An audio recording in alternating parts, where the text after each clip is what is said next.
अस्सलामुअलैकुम नाज़रीन कराम, नई वीडियो में आपको खुश आमदीद कहते हैं। शेख रशीद अहमद का इंटरव्यू हो चुका है। उसमें बहुत सारी बातें जो लीक हुई हैं वो इंतहाई अलार्मिंग हैं।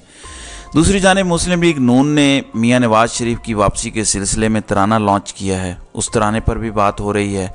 अजमल जामी कहते हैं कि धुन सुनी सुनी सी लग रही है। उस पर इमाद यूसुफ जो ARY के प्रेसिडेंट हैं, उन्होंने कहा वेरी नॉटी जामी, ये तो पूरी की पूरी ट्यून कॉपी की गई है। अबरारुल हक का जो सॉन्ग था, हम छीन के लेंगे आज़ादी, हम लेके रहेंगे आज़ादी, है हक हमारा आज़ादी, उस तराने के जो दरमियानी हिस्से थे वहाँ से चोरी की हुई ट्यून है ये। साहिर अली बग्गा ने उसको गाया है, उन्हें भी डिस्कस किया जा रहा है। अब इस गाने के बोल क्या हैं, ये बड़ी दिलचस्प चीज़ है। गाने के बोल है, मुश्किल से निकालो नवाज शरीफ, ये मुल्क संभालो नवाज शरीफ, अल्लाह के फजल से, अल्लाह के करम से।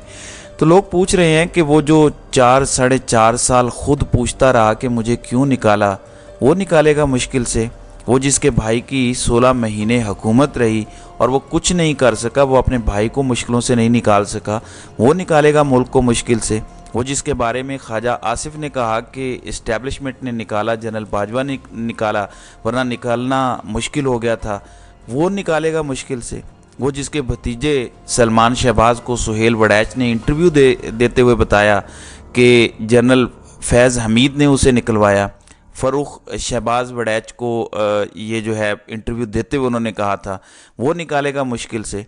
तो फिर ये जो 16 महीने मुश्किल में डाला था, ये किसने डाला था मुश्किल में? तो बड़ा मजाक उड़ रहा है उस गाने पर। फिर ये लोग कहते हैं कि मीनारे पाकिस्तान जाऊंगा। लोग इससे पहले मीनारे पाकिस्तान पहुंच चुके हैं और वहां पर जलसागाह में जो बैनर लगे हुए हैं नवाज शरीफ के, उन पर स्याही फेंकना शुरू कर दी है। मुनासिब काम नहीं है, नहीं होना चाहिए, क्योंकि जब आपके मुखालिफिन का जलसा होगा तो उसमें भी यही होगा। ये बड़ा काम आसान होता है, रात में किसी भी वक्त कोई जाता हुआ अपनी बाइक स्लो करे, गाड़ी स्लो करे, स्याही फेंकेगा, ये कोई मुश्किल काम नहीं होता। तो ये काम नहीं करना चाहिए। इस काम से आप कोई अपनी जीत साबित नहीं करते। हाँ, आपको सोशल मीडिया पर लगाने को, चलाने को तस्वीरें वगैरह मिल जाती हैं, लेकिन इससे कुछ साबित नहीं होता, तो ये काम नहीं करने चाहिए।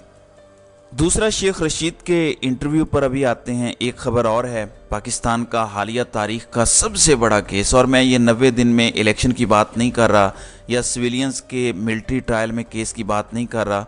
बहुत अहम दिन है, अगले 2 से 3 दिन। तो पाकिस्तान की हालिया तारीख का सबसे बड़ा केस, उस केस में कुछ बहुत अहम चीज़ें आपके सामने आएंगी। सही होंगी, गलत होंगी, अभी नहीं पता, लेकिन एक अदर ड्राइंग रूम में ये डिस्कशन हुई है कि पाकिस्तान के पिछले 1.5-2 साल की तारीख के सबसे बड़े केस के किरदार कौन से हैं। तो सबसे बड़े केस के लिए आने वाले 2-3 दिन बड़े अहम हैं। उनमें 1-2 नाम सामने आ सकते हैं। मैं पहले ही आपको बता रहा हूँ कि ये नाम इसके हवाले से सही होंगे, गलत होंगे, अभी पता चलेगा, लेकिन ये नाम सामने आ सकते हैं। अब आते हैं नाज़रीन इकराम, शेख रशीद के इंटरव्यू पर खबर आई। बैरिस्टर शहजाद अकबर ने ट्वीट किया। उन्होंने कहा कि एक प्रॉपर्टी टाइकॉन के चैनल पर शेख रशीद का इंटरव्यू हो चुका है। अब प्रॉपर्टी टाइकॉन का जो चैनल है, इसने उसका कैनवास बहुत बड़ा कर दिया। इस वक्त तो एक्सप्रेस न्यूज़ मलिक रियाज का चैनल है, पब्लिक न्यूज़ रहमान बिल्डर्स वालों का चैनल है, फिर न्यूज़ 1 अल कबीर वालों का चैनल है, इसी तरह से सुनो न्यूज़ ब्लू वर्ड वालों का चैनल है, दुनिया न्यूज़ मियाँ आमिर का चैनल है। तो इन चैनल्स के मालिकान कहीं ना कहीं कंस्ट्रक्शन या रियल स्टेट के सेक्टर में हैं, और ये पाकिस्तान का बहुत बड़ा सेक्टर है, इसलिए कैनवस बहुत बड़ा हो गया। फिर ये कैनवस थोड़ी देर में लिमिटेड हुआ और ये समा पर बात आ गई, जो अलीम खान का चैनल है। जब ये समा पे गया तो फिर एंकर्स कौन कौन से हो सकते हैं, उस पर बहस हुई। अब समा के केस में एंकर 2-3 ही बचते हैं। एक नदीम मलिक साहब हैं, जबकि दूसरे मुनीब फारूक हैं, जो समा पर हालिया दिनों में आए हैं।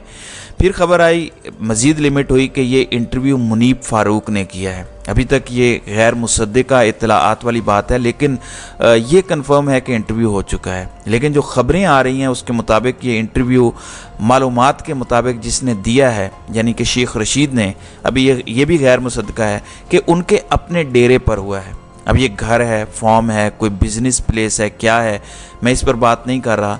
तो मार्केट में ये खबर फैल गई कि शेख रशीद साहब इंटरव्यू दे रहे हैं, तनकीद वगैरह कर रहे हैं, काफ़ी कोई बातें कर रहे हैं, और शेख रशीद अहमद ने इस्तेकाम पाकिस्तान पार्टी ज्वाइन कर ली है, शेख रशीद साहब भी छोड़ गए हैं। अव्वल तो ऐसे किसी भी इंटरव्यू की कोई हैसियत नहीं रह गई।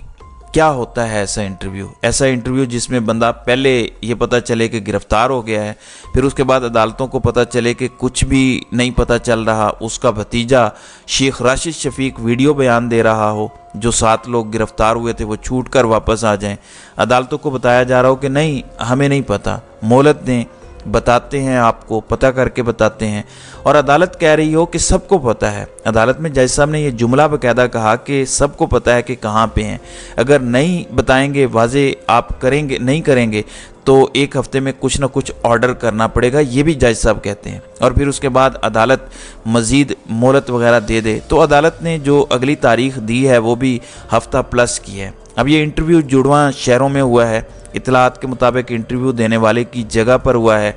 अब इसमें 2 चीज़ें कंफर्म होना बाकी हैं कि इंटरव्यू देने वाला भी क्या फिज़िकली वहाँ पर था, और या वो वहाँ पर नहीं था, वो ज़िंदा दिलाने शहर के लाहौर के शहर में था, ये अभी कंफर्म होना बाकी है।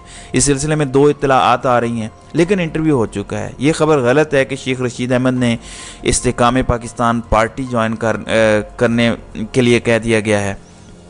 हाँ, ये बात एजाज़ सैयद ने कही है, उनसे बहुत सी बातों पर इख्तलाफ हो सकता है, बहुत सी बातों पर इत्तेफाक भी हो सकता है, अच्छे रिपोर्टर हैं। तो एजाज़ सैयद ये कहते हैं कि उन्होंने तनकीद की है, लेकिन ना तो वो अपनी पार्टी छोड़ रहे हैं, ना ही वो इस्तेकाम पाकिस्तान पार्टी को ज्वाइन करने जा रहे हैं। जो मेरी मालूमात हैं, जो मुझे पता चल रही हैं, कि शेख रशीद ने इमरान खान पर तनकीद भी बड़ी लिमिटेड की है। इस हवाले से तनकीद की है कि इमरान खान को फ़ौज के ख़िलाफ़ यहाँ तक नहीं जाना चाहिए था, इस तरह की बात की है। इमरान खान फ़ौज के ख़िलाफ़ इतना है भी नहीं, इस तरह की भी बात की है। इमरान खान की जमात के लोग वहाँ पर गए, इस तरह की बात की है। मुल्क में चीज़ें बेहतर होनी चाहिए, इस तरह की बात की है। शेख रशीद ने टोन बहुत डाउन रखी है और कहा है कि ये बयानियाँ बनाते वक्त गलतियाँ हुई हैं, इन गलतियों में एंटी आर्मी बयानियाँ बन गया, वो बनाना नहीं चाहता था। शेख रशीद अहमद ने ये भी बातें की हैं। इससे ज़्यादा पता ये चल रहा है कि शेख रशीद ने कुछ मज़ीद बातें नहीं की। वैसे सोचिए, शेख रशीद का इंटरव्यू, वो आदमी जो सबसे बड़ा जुमलेबाज है, वो आदमी जो बार बार कहता है कि मैं कोई 14 बार वज़ीर बन चुका हूँ, वो आदमी जो दुनिया घूम चुका है, जो हरमैन में सबसे ज़्यादा जा चुका है, तो वो आदमी जब ये बातें कर रहा हो, जेल भी भुगत चुका, किताब भी लिख चुका, उसका इश्क सिर्फ एक है, सिर्फ एक इश्क उसका है, और वो है लाल हवेली। वो उसकी सियासत का मरकज़, महवर, सब कुछ है। तो मेरा ये ख्याल है कि इंटरव्यू उसे लाल हवेली वापस दिलवा देगा। इंटरव्यू ने सदाकत अब्बासी को वापसी दिलवा दी, उस्मान डार को वापसी दिलवा दी, फ़ारूक हबीब को वापसी भी दिलवाई, फ़ारूक हबीब को बदनामी भी दिलवाई, फ़ारूक हबीब को एक नई पार्टी भी दिलवा दी। तो मेरा ये ख्याल है कि ये इंटरव्यू शेख रशीद को लाल हवेली दिलवा देगा। लोग ज़्यादा परवाह नहीं करते, तो शेख रशीद को लाल हवेली अगर मिल जाती है तो उनको इन एडवांस मुबारकबाद। तो नाज़रीन इकराम, आपकी इस वीडियो के हवाले से क्या राय है? आप अपनी राय का इजहार कमेंट सेक्शन में ज़रूर कीजिएगा।